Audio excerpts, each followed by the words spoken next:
bonjour, ça me fait vraiment plaisir de venir vous partager ma passion et vous parler des constellations familiales.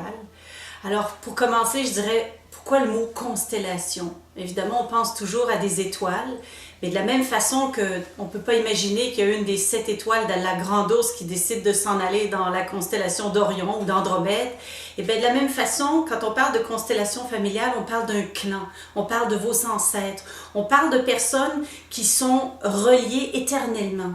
Que vous ayez aimé ou non votre père, votre mère, qui a eu des meurtriers, des dépressifs, des pédophiles dans votre famille, vous appartiendrez toujours à ce clan-là. Et c'est ça qu'on appelle la constellation familiale. Alors en fait, c'est un dénommé Bert Hellinger, un monsieur, un Allemand, qui a fait connaître les constellations telles qu'on les pratique un peu partout dans le monde. Évidemment, il y a beaucoup de gens en Europe qui travaillent dans ce domaine-là. Et ici au Québec, c'est pas encore très connu, mais il y a plusieurs belles personnes qui travaillent à faire connaître cette approche-là. Et donc, M. Hellinger, après avoir travaillé pendant des années comme missionnaire en Afrique, il était prêtre, et il a défroqué et il a fait beaucoup d'études en psychothérapie, en psychanalyse, et Gestalt, PNL, etc. Et il comprenait que les souffrances qu'on traînait des fois étaient absolument sans rapport avec les événements qu'on avait vécus dans nos vies. Et il s'est penché beaucoup sur tout ce qui était familial et il comprenait que très souvent on traînait un peu d'histoire qui ne nous appartenait pas.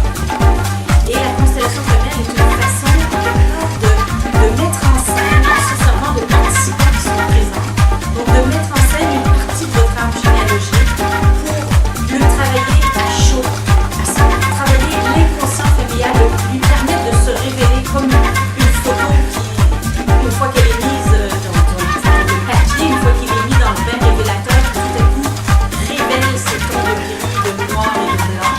Et bien de la même façon, en constellation, c'est comme si tout l'inconscient familial va être révélé pour nous permettre de comprendre à qui on est loyal inconsciemment, de qui est-ce qu'on traîne un fardeau, une souffrance, une histoire qui ne nous appartient pas et qui fait en sorte qu'on n'arrive pas à se réaliser dans notre vie.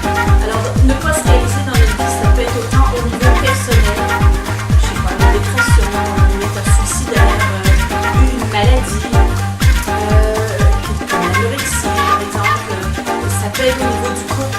Comment ça se fait que j'arrive jamais à former un couple? Comment ça se fait que je suis en couple mais j'arrive pas à avoir d'enfant alors que je suis pas infertile et mon mari non plus? Ensuite, toutes les problématiques professionnelles, des problématiques financières. Donc au fond, ça touche un peu tous les aspects de notre vie parce qu'on se rend pas compte à quel point on est lié au destin de gens qui nous ont précédés, à quel point on traîne des histoires qui ne nous appartiennent pas et on a souvent tendance à se taper sur le dos en se pensant qu'on n'est pas beau,